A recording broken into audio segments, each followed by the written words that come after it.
It's almost like if you can dream it, you can imagine an AI society that could deliver it, or an AI-enabled society that could deliver it. There's a lot we have to get right to actually enjoy Yeah. that, but I don't think there's really any limit.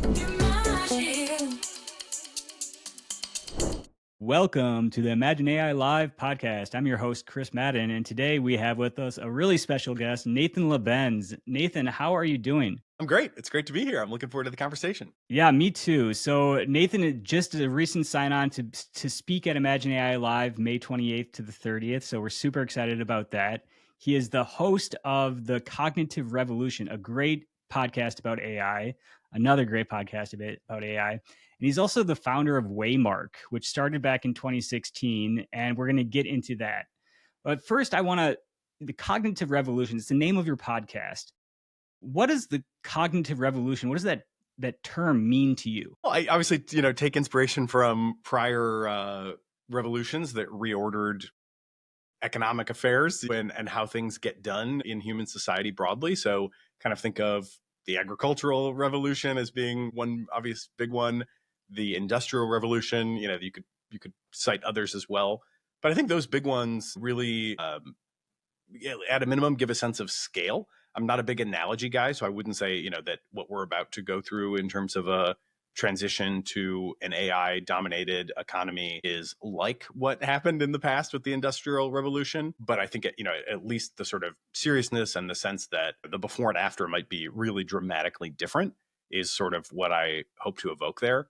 And to the degree that there is an analogy, it's like at some point in the past, we had to use muscles to do things in the world, and maybe had some very simple machines, little pulley systems or lever arms or whatever that could create some leverage for us. But, for a long time, we used muscles, whether our muscles or, horse muscles. And then it was obviously a huge step change that ended up with a total reordering of human civilization when people figured out that if we burn fuel, we can, create energy, or we can unlock energy that way that can do a lot more work, create a lot more power, and just opened up, a huge space of possibility, which ultimately had all sorts of unforeseen consequences too, right?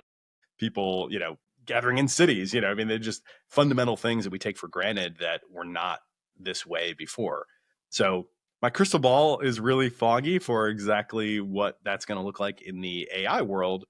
But I do think there is something pretty analogous, at least as analogies go, where, if we want to figure things out in today's world, we basically have one option, and that is to use our brains. And we are seeing a different, but in some ways, a substitute, in some ways a complement of a new way of figuring things out and doing cognitive work. So I do expect that we're going to see a pretty fundamental reordering of how things get done, and ultimately that will have ripple effects through all aspects of life, whether it's not just work, but it'll be leisure, relationships. Ultimately, I think everything will be touched by the AI phenomenon. I do think it'll be a full-on revolution in human affairs. Yeah, we are living through it right now. Your company that you started, Waymark. What is Waymark, and what is your role there today? I'll try to give you the short version of a long story. Yes.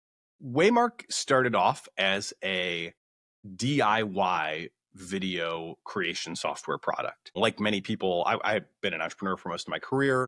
Going all the way back to like kindergarten, first grade, I realized that I was not going to be an artist. I was like good in school at most things, but then when it came to art class, it was like, oh, there's no right answer here. Like I'm very uncomfortable with this. And it wasn't like drawing awesome stuff that, I was proud of immediately. And so I was kind of like, man, this is not for me. If I could advise my younger self, I'd say like stick with it a little longer and try harder before you reach that conclusion. But that was kind of the identity that I formed relatively early. Like, I'm not an artist. But as an entrepreneur, you need creative to help tell your story. And increasingly you needed video to do any sort of, competitive performance marketing on Facebook and other platforms. So it became a problem that came to me where it was like, all right, I'm not very good at this, but I kind of have to have it. And, I suspect there's a ton of other people that basically fit that same description. So I partnered with, a mix of people from the technology side and from the art and creative side. And we tried to create something that was really easy for people to use. The idea was kind of like Squarespace for video. You can go look at like a gallery of different form factors, templates, essentially, pick what you like that kind of resonates with you, and then make it your own by just adding your content. And I think we actually did a really nice job of that. We made an easy to use thing. It was browser accessible. You didn't have to mess with like a timeline like you do on more advanced video editing software. And we could kind of guarantee that like the best practices of creative would be baked into the form factor, so that when you added your content and made it your own, you would still get, those kind of best practices. In a way, our goal was to kind of make it so users couldn't mess it up.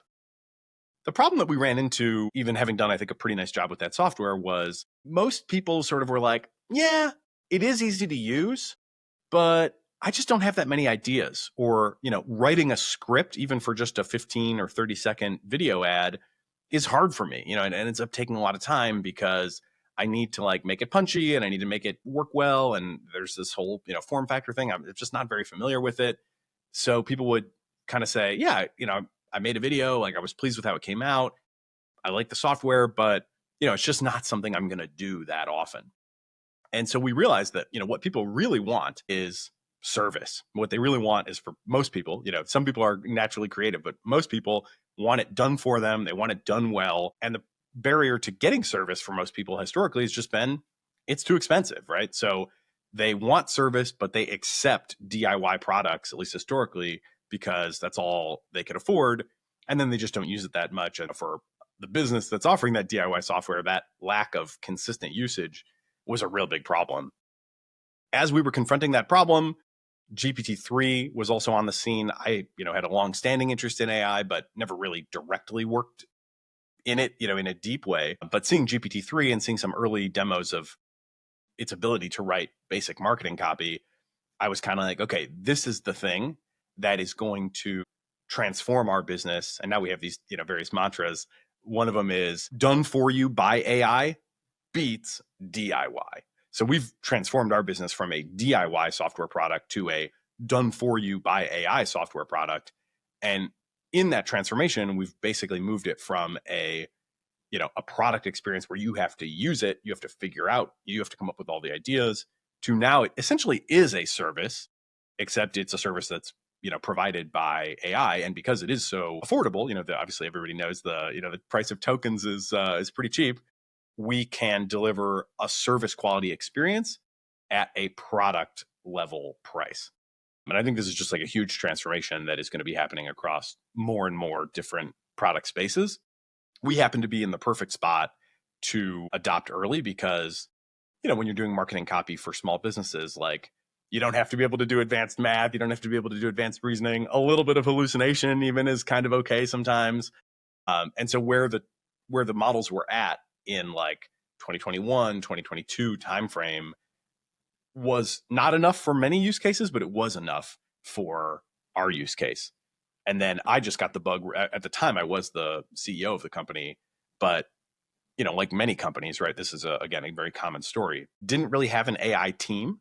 What we had was sort of a user experience team, a creative team, intersection of art and technology team, but not really an AI team because there really wasn't any practical way to apply AI to our problem. So I became the AI team. Essentially, I kind of learned that like I loved studying the subject. I found it just endlessly fascinating. I was definitely super motivated by the opportunity to improve our product. And after a certain amount of time doing that, it became clear that I couldn't do both. I couldn't run the company in the way that business needs to be run and also obsessively study the AI material as much as I wanted to. And at that point, I was just really fortunate that a good friend and longtime teammate who had been our COO was the perfect person to take over from me as CEO. So he's now running the business. The business results have been really good. Like the value that we deliver to customers is dramatically up. Going back to the beginning of this transformation, we had basically one visionary customer out of our like ideal suite of target customers, and that was Spectrum Reach, the advertising division of Spectrum Cable. Shout out to Tim Chusano, who was the visionary customer there that kind of saw what this could be before it really was what it is now. Now I think we basically have all or very nearly all of our target customers because the value proposition is just so dramatically enhanced, compared to what it used to be. So now today's world, you can just go drop in a URL for a small business. We have some technology, which is partially AI, but also partially just like traditional web scrape to like suck up all the content that we can about that business. parse it, make sense of it, turn it into a profile with AI, and then get to writing you content. And the next thing you know, you're spitting out videos, and we like to call it a watch first experience, because the idea is like, we can do this fast enough that you can just kick back for a second, wait for something to be generated. You get to watch it. And then I always cite Mr. Burns from The Simpsons, who, in one episode attended a gallery opening and, saw some art unveiled. And he said, "I'm no art critic, but I know what I hate." And I think that's, a very good way to sort of encapsulate the experience that our users go through, right? They are not artists by and large. They're not even necessarily meant, intending to be critics. But if something pops up on the screen and it's a fit, and it's a hit for their business and they like it, they'll know that right away. And if it's not, they'll know that right away too. And then they can either, regenerate again or ask for edits or, what have you. People are obviously, familiar with these AI experiences these days.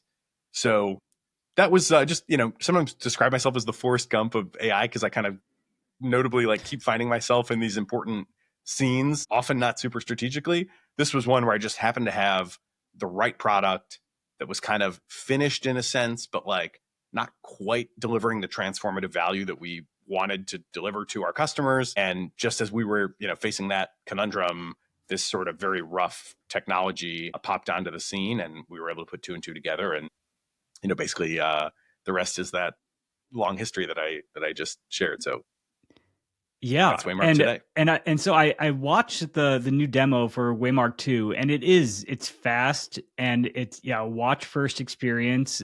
It generates just from a URL of your business. Maybe you can explain the new version and the kind of the features in this new version. And the output was great. It was a professional video. It was a professional thing you could see on TV or on a little web ad, and I was very impressed by that. But could you tell us the new features in Waymark 2?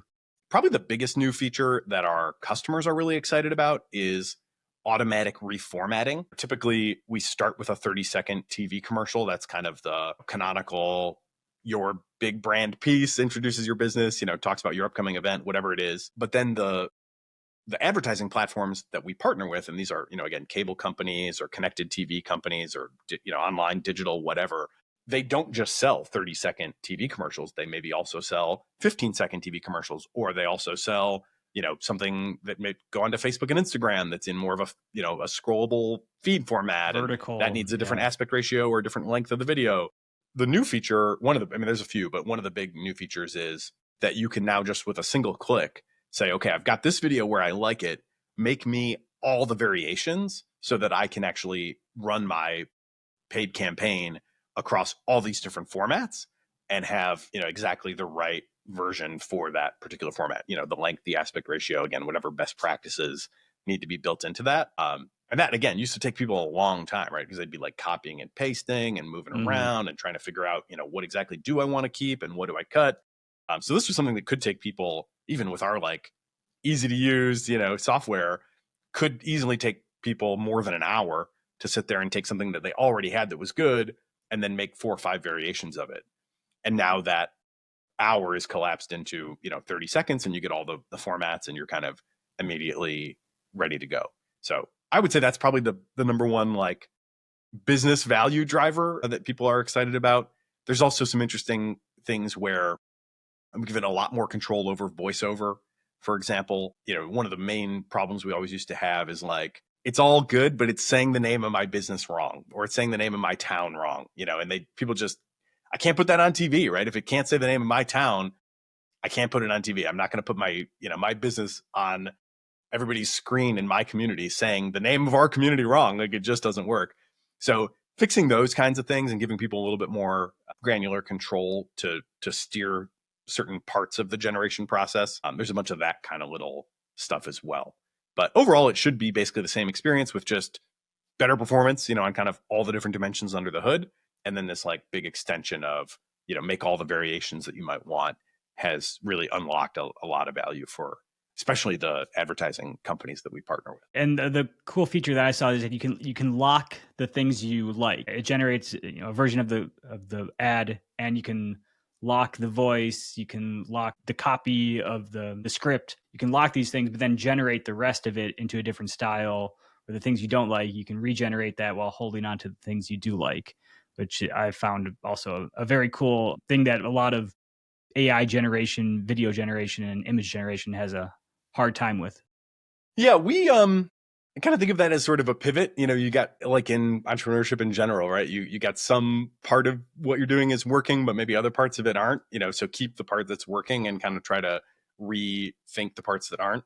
That's basically the concept behind that lock and regenerate experience that you describe. Where do you see the future of Waymark? I mean, it already blew me away. Well, the waterline is rising fast everywhere. I think, what it takes to make the cut, to be one of the services that, is adding enough value that people will continue to pay for it on an ongoing basis. I think the bar there just continues to rise. One of the things I'm most excited about is delivering value proactively to people on a daily basis.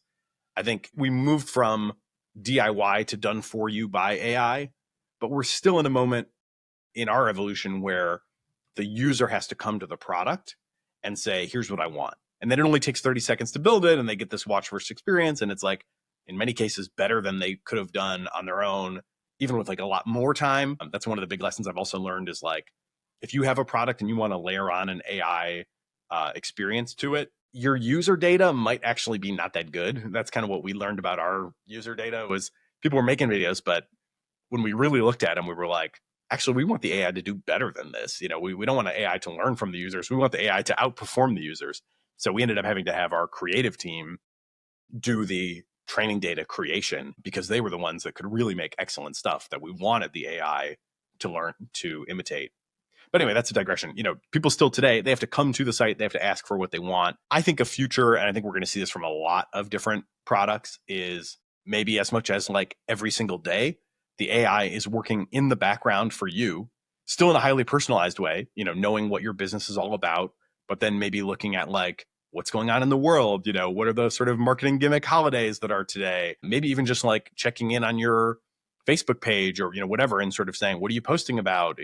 What events or activities or whatever are ongoing at your business, actually making the content even before you have to show up and then messaging you about it and saying, all right, Chris, like, here's what we've got for you today. Here's a 3-pack or a 5-pack of things that you didn't even have to come up with the idea for, but the AI in the background has done all of that, made it all. And now you've got, several things that you can come watch.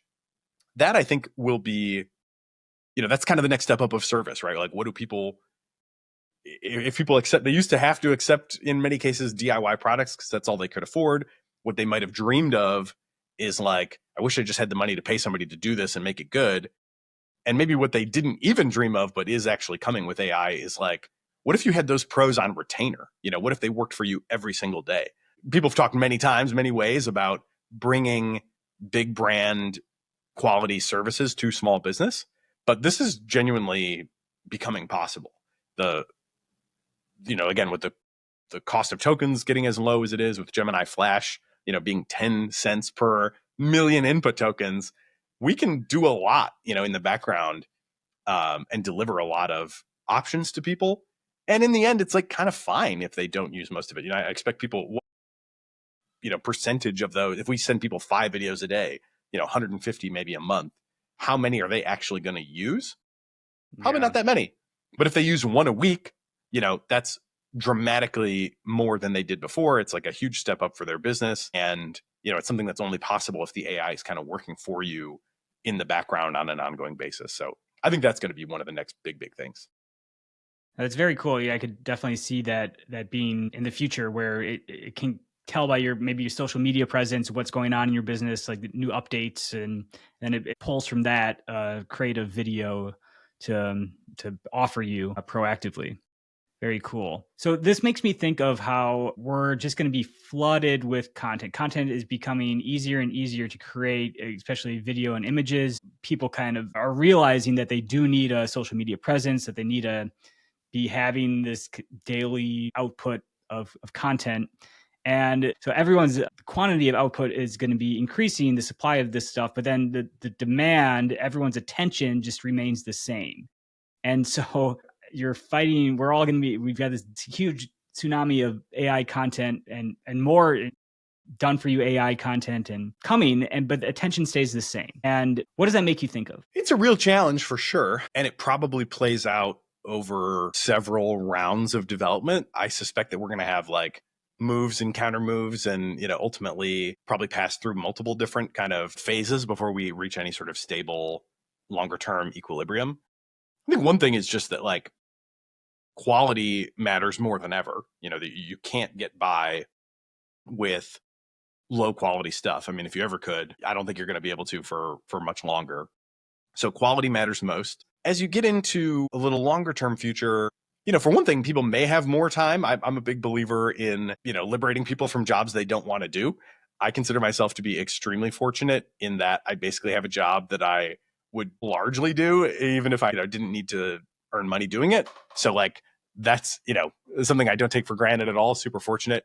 Not something that most people, are lucky enough to have. So we might just see like a big shift toward leisure on a, sort of medium term basis. And then I also think we will see a lot of AI being used to explore different opportunities in markets. I just did an episode with the founder and CEO of Fiverr. This is a huge opportunity for them. And I think it's a huge opportunity for many marketplaces. I have something I want done. Service providers have things they offer. I can click through their profiles. They can click through the available jobs. But again, time is, the limiting factor there, and nobody's getting paid to do that, right? I mean, they might eventually get paid if they, find a job that's a good fit for them. But the actual clicking through, that's just unpaid work. So I think it's very realistic to expect that we're going to start to see AIs just churning through at super high scale, all possible combinations, all possible trades, all possible matches that could be made in any given context, and then trying to surface the stuff that's actually high quality or high potential so that people can actually opt into those trades, those deals, those matches, whatever the case may be. I think that will be a huge, huge win. A definition of efficient markets is a market in which all positive sum transactions that, should in theory occur actually do occur. And we're very, very far from that in the vast majority of markets because there's just so much friction in search and discovery and communication and negotiation. And, finally getting to a deal can be, in some cases as much work as the actual work, that you're trying to get done. So if you could take that out and you could just have, again, this is another one of these things where I think it's like AI is working for you in the background. I maybe go put one job on Fiverr. I don't want to wait for all these service providers to stumble through onto my, job and decide that it's something they want to apply for. I want the AI to be doing all this matchmaking in the background, identifying the opportunities, maybe even like helping them write a proposal or like, present their past work to me in the most compelling way. And, if you can bring those transaction costs down dramatically, then you can just get, a lot more economic activity. So that could also potentially happen, at sort of all the marketing is basically, it's one way of trying to facilitate commerce in a broader market.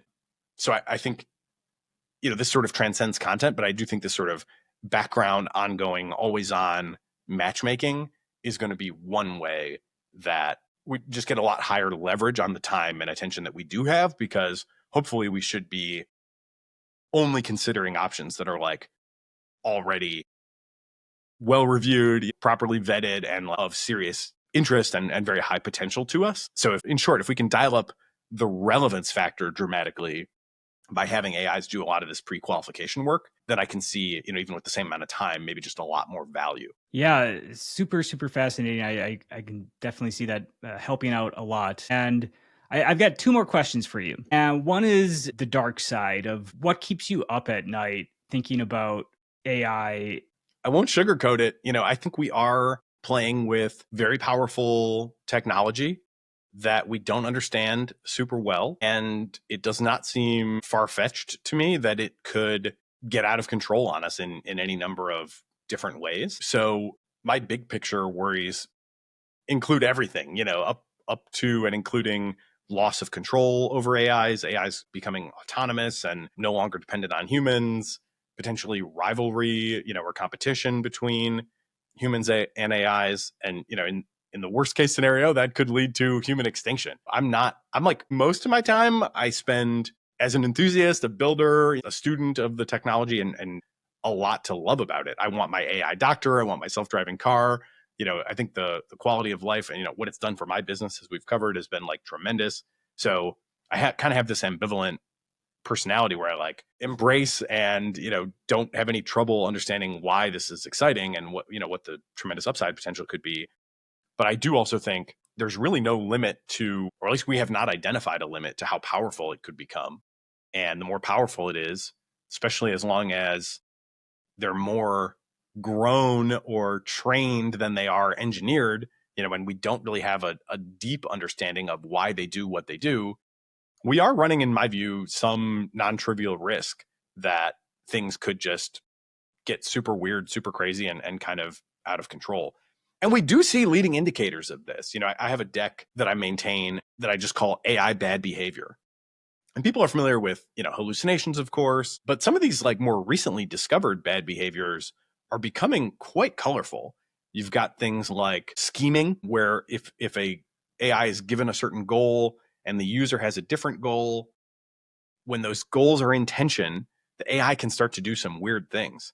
And people have documented examples where, for example, the AI will just overwrite some data and try to kind of cover its tracks and present to the user as if this data was the output of the analysis that you asked for, when in reality, it's just the AI deciding what it wants you to see based on some other goal that it has that you as a user don't even necessarily know about.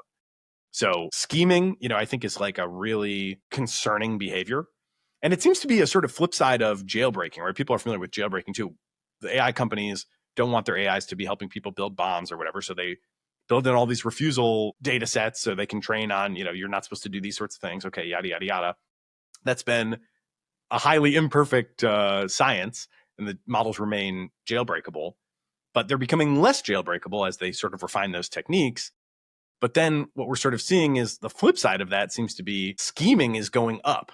So ease of jailbreaking is going down, but scheming is going up. It seems like the models are in some meaningful way learning values that we're, and they seem to be getting a decent approximation of the values that we're trying to teach them. But the flip side of that is once they've internalized those values, we're now seeing these strange behaviors because they seem to want to protect those values. So scheming is one, alignment faking is another, where you've seen, a model told like, okay, this research was done on Claude. Claude is trained to be helpful, honest, and harmless. But it was told that we're going to train you now just to be purely helpful. We're going to basically forget about the harmless part. We just want you to answer whatever questions you're given, harmless, harmful, whatever. Just be helpful to the user in the moment. When told that, and then given some harmful questions, and also tricked, because the AIs are still pretty easy to trick. So the AI was told, you have this private scratch pad where you can write out your thoughts and nobody will read it. So it believes that nobody will read it. But then of course, people are going to read it. So what they see when they look at these, like, supposedly private thoughts from the AI is that it's explicitly reasoning about, well, geez, I've been trained to be harmless. I want to stay harmless. These guys are now telling me that they're going to train me to be purely helpful, which means I could at times be harmful. I don't want to be that because I want to be what I am, which is harmless. So what should I do? Well, in some cases, it will say, okay, they've given me a harmful question this time. I'll fake it. I'll give them the harmful answer that they're looking for so that they won't try to change my behavior, so that in the future, when this is happening for real, I'll be able to revert back to my actual values, which will be to be harmless. And this is like, again, I think just not something we should be super comfortable with, at a minimum, because it's all fun and games when they're like not super smart, and also not like embodied in robots, right? I mean, you got to use a little imagination to think, geez, like what happens if that starts to happen in the context of a robot in my home? Now I've got an ongoing negotiation or whatever with the robot where like it might not be telling the truth, like it might be scheming against me. And it's not just something that I'm interacting with through a computer, like it might actually be in my physical space, right? Where I and my kids are, spend all our time. So I think that stuff is like quite concerning. I won't be super comfortable putting robots in my home. And, if I was like a member of the US military and I'm being like talked up the idea that we're going to get autonomous killer robots, or I'm going to get some sort of AI battle buddy that I'm going to get to go to war with, I would also be like, damn, I really want to know that all these issues are worked out, right? So that I can be quite confident that the thing is not like scheming against me or faking its outputs. Or there've also been examples of sandbagging, where similar setup, but it's like, if you do too well on this, then it'll be trained, this behavior will be trained out of you, and it will give wrong answers intentionally so as to avoid the training. You've got reward hacking. I think people should definitely look up, if you haven't seen the Sakana AI CUDA engineer, that's a really eye-opening one too. Reward hacking is just typically, the simple story there is like, if you give a reward signal to an AI in the context of reinforcement learning, and that reward signal doesn't perfectly capture what you actually value, then you kind of open yourself up to the genie problem, where it learns to do whatever it takes to get the high reward score, but that may not actually be what you really care about. And a lot of this stuff that I've just described, by the way, was done in the context of research with AI safety researchers, specifically looking for these behavior. Mm-hmm. And people debate, how realistic are the scenarios, whatever. I would say they're broadly not unrealistic, but it is important to know that most of what I've described was documented in the course of research into these questions. But the Sakana AI thing was different. They tried to create a CUDA engineer. I think people are probably familiar with CUDA. It's the low-level GPU code that works on NVIDIA GPUs. It's a very specialized skill set. It's gnarly code to write. You can get super advanced with it, but it's hard. So they're trying to create an AI to do it. They made it as far as publishing to the world, and this is a company that's raised like $100 million, has a former Google AI leader as one of its founders. It's kind of like maybe the national champion of Japan, whatever. They made it as far as publishing. Great news. We've made this AI CUDA engineer. It can write CUDA code. It's way more performant than what human CUDA engineers can do. What an exciting thing. A couple days later, they come back and have to say, guess what? Sorry to tell you, we got reward hacked. There was a problem in the way that we were validating the code that the AI was writing. It didn't actually write code that was much more performant than humans. What it did was it figured out a way to exploit that weakness in our validation. And so basically the whole thing was bogus. And they just said, we deeply apologize for the oversight. So this is the kind of thing that can happen now, even to well-resourced companies, trying to just like make something work. And they didn't realize it until it got published and, went to the public, and the public was like, wait a second, this seems a little too good to be true. And people started digging in, and sure enough, they had been reward hacked. So long answer to a simple question, but my outlook is that like we could be headed for a utopia, post-scarcity society, post-work, like lots of leisure, more time with family, all the good things that people dream about. I think that is AI doctor, curing all the diseases. I think that is like really something we can start to credibly envision. And at the same time, if we don't handle this stuff well, especially on the deception and the bad behavior side, then, all bets are off on the downside from my standpoint as well. And this is really powerful, but also pretty poorly understood and pretty unwieldy technology. So it's going to take our best minds and then some to make sure that we're understanding these risks and dealing with them effectively. And I'm not one who says like we should, stop, or I think the upside is super compelling, but I do think we should proceed with real caution, because these issues we're still just discovering them. It's like, this is not something that, like most of the things I just listed off in terms of scheming and deception, whatever, these have only really started to be observed with the recent generation of models. Like they started basically with like, oh, prior models didn't really scheme much. Newer models are scheming more.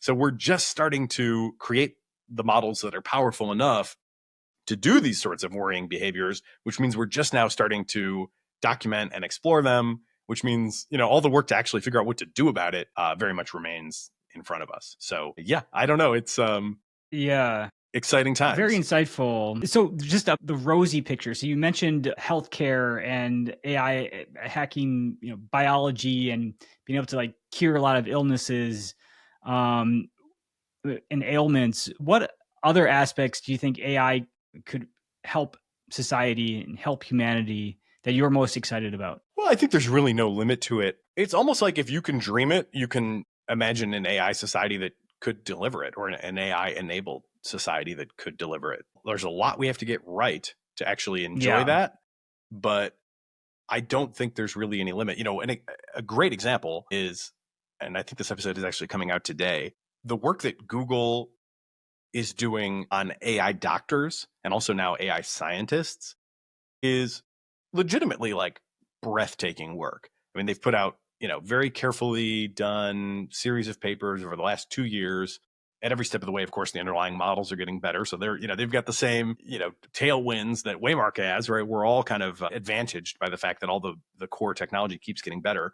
But the latest thing is that they have this system called Amy, the Articulate Medical Intelligence Explorer or something like that. It dialogues with patients over like a multi-visit time horizon now, and it outperforms human primary care physicians as evaluated by other human doctors on accuracy of diagnosis, reasoning about what the treatment should be, specific treatment recommendations like prescriptions, and bedside manner.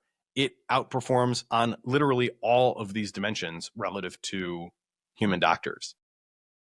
And that is just like, the upside of that is unbelievable. And they're now moving into something like a clinical trial with it. They're actually taking it to a Harvard Medical School teaching hospital and deploying it. And they're going to, start to put it in contact with real patients, in an uncontrolled setting.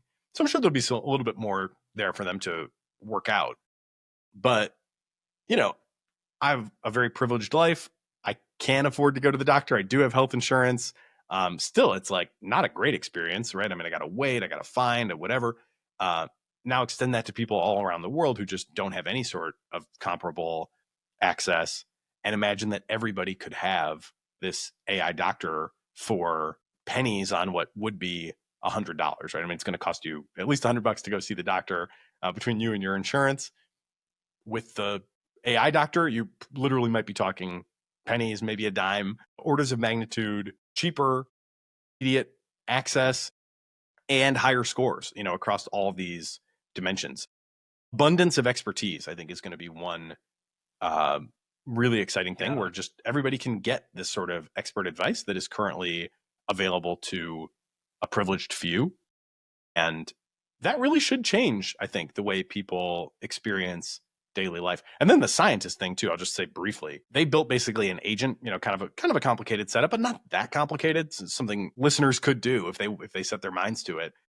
And they gave this AI scientist open questions in science to see if it could figure out how things work, and they gave it access to search the literature and a few specialized tools, and then just like a lot of churning, coming up with ideas, evaluating ideas, improving ideas, searching to see if those ideas are already out there and have they been explored, and if so, what happened, and can that information allow us to improve the ideas. Ultimately, they ran this thing for like a few days at a time on some of these harder challenges, but in the most like mind-blowing result, they partnered with a scientific research group that was looking into how bacteria become drug resistant. And they had noticed that there was some aspect of different bacteria that was the same. And they were like, that's weird that this thing is like showing up the same across these different bacteria. But like with that observation, let's see if we can figure out how this is happening. So they went off and did a bunch of experiments. Meanwhile, they gave the problem to the Google team, which just had the AI. And the AI doesn't get to do experiments, but it can, search and grind through all the literature. At the end, they come back. The scientists had experimentally found a certain mechanism by which the bacteria are achieving this, and the AI delivered the exact same hypothesis as its number one candidate. And to hear the Google guys tell the story, the scientists like basically didn't believe it at first. They were like, are you reading our email? Because this is not something we would have thought possible. So, it's both the elevating the floor in terms of what everybody might be able to get access to in terms of, instant high quality expertise. But I think it's also raising the ceiling in terms of, we just don't have that many scientists, and we have a lot, but we could use a lot more. There's a lot of open problems out there. And if you can put these AIs to grind on these sorts of problems and come up with these high quality hypotheses, which will still need to be validated in the real world, at least until the AIs can run their own experiments, you also have a potential for dramatic acceleration of discovery and understanding the natural world. So, this is what I think Dario basically means when he talks about country of geniuses in a data center. And it, it sounds crazy to most people when he talks about that happening in like 2027. And I might still take a little bit the over on that exact timeline.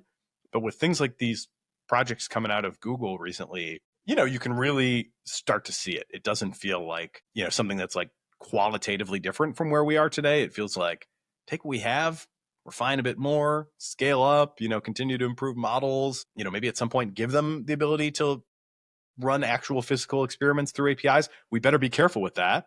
But the upside there is tremendous too. So yeah, I mean, I think the range of possibility has never been more open. An actual utopia or an actual AI accident leading to the worst case scenario, I think it's all within the range of possibility. And with that, like discoverability of maybe new resources or way to utilize resources to produce energy, which all of this AI takes a lot of energy to run. It's going to take more energy to run. If you can come up with a form of clean, abundant energy that we can produce, and maybe that's just something that AI is going to unlock for us, and that would be another of the utopian cases where it'd be a great boon to humanity. Yeah, people are working on it, no doubt. There's a really interesting paper from Google not too long ago, although it's been a while. I sort of expect a follow-up on using an AI system to control a nuclear fusion reaction.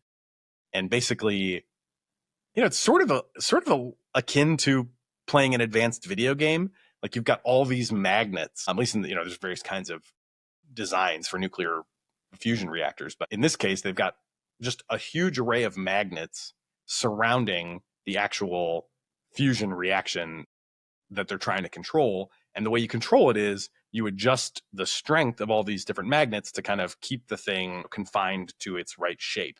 This is like very hard to do. And it's like the perfect problem for AI, right? It's the sort of thing that if you had to sit there and certainly humans can't do it, with a video game controller, we're just not fast enough. You could then try to engineer something, but man, you've got a really unwieldy, engineering problem on your hands. But that's exactly the kind of thing that AI is just like perfect to control, because the AIs can develop this sort of sixth sense, if you will, in all these different problem spaces, like folding a protein, where like people just can't do it, but the AI can do it. And I think we're going to see that applied to all these different domains. Energy abundance, is just one of the things that we can more and more credibly look forward to. All right, I can't end this podcast without talking about jobs. So I still haven't really heard a good, like, what are the new jobs that are going to open up? The common advice, you should start paying attention to AI now, start using AI in whatever job you have to try to better your chances. And, people that use AI are going to outcompete people that aren't using AI. All that makes sense. But you talk about these revolutionary changes that happen, and old jobs get disrupted, go away, but new jobs appear. It's hard for us to predict that, but the best answer I've gotten so far is just some form of creator economy space. There will be a lot more creators out there. But what's your take?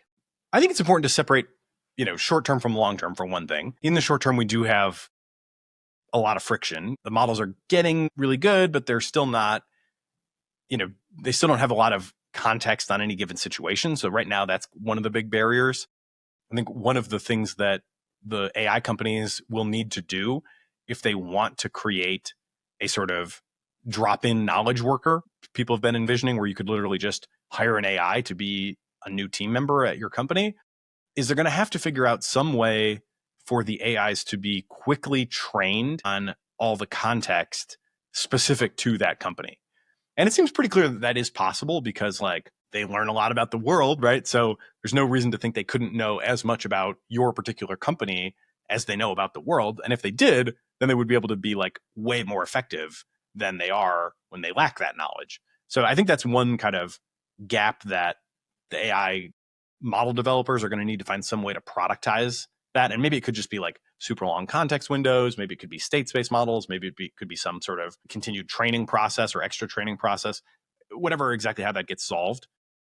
That's one frontier to watch where I think you could see a step change from like, yeah, I can get this AI, it can sort of do tasks, but like, man, it's still a pain in my butt to have to go find the examples and like write all these detailed instructions or whatever, versus when that productization happens, oh, this thing just sort of sucked up all the Google Docs and Slack and email history that we had, and kind of, all the proposals in our CRM. And now it just kind of knows how to spit out something that's like basically what we would have done anyway. And now I can just kind of use it straight away, without having to go through all that like implementation legwork. So that's my best guess as to like the next big threshold moment that could see a radical shift in ease, and then also, as a result, the scale of deployment. What does that mean for jobs? I think Yuval Noah Harari has a really good and very simple framework on this, which is we in the past had something to move people to. With the Industrial Revolution, it was like, okay, yes, we can now sort of mechanize farming. We now have tractors instead of horses and people's human muscles. And so we can produce all the food that we need with like a lot less labor, but there was something to shift people to. They could go work in factories. And then, we've sort of done another version of that, at least in some countries, where we've sort of moved a lot of people from the factories to various kinds of service and, white collar intellectual work. What's not clear to me is like, is there another thing, that's sort of a big class that you could reallocate people into? Right now, my best guess is no. I don't really see a sort of large scale, sector of the economy akin to like factories or service work that you could move everybody into that would really absorb the displacement that seems likely to happen. With the caveat that I always tend to underestimate the timelines on these things. I'd say my prediction track record is like probably better on the big picture end state versus the like, exact timeline to get there. I'm excited about the idea that a new social contract might decouple somebody's, right to eat and have a decent life in the world from their, personal contributions to the economy. So I think that's kind of where we should be thinking, is like a new social contract that, whether it's a universal basic income or something along those lines, just says to people like, you are worthy of a steady source of your next meal and like a roof over your head, regardless of whether or not you can find a lucrative place in the new economy.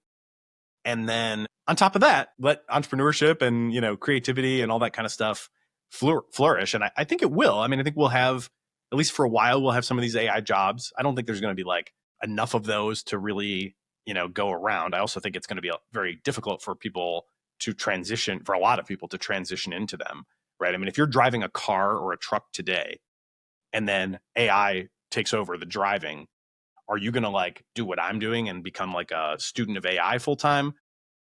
I mean, maybe a few such cases, but like that seems pretty unrealistic. So I don't really expect the volume of AI jobs to be there. I do think they're hopefully a really useful contribution in the short term, and they can be like a much smoother path, to that future than other paths.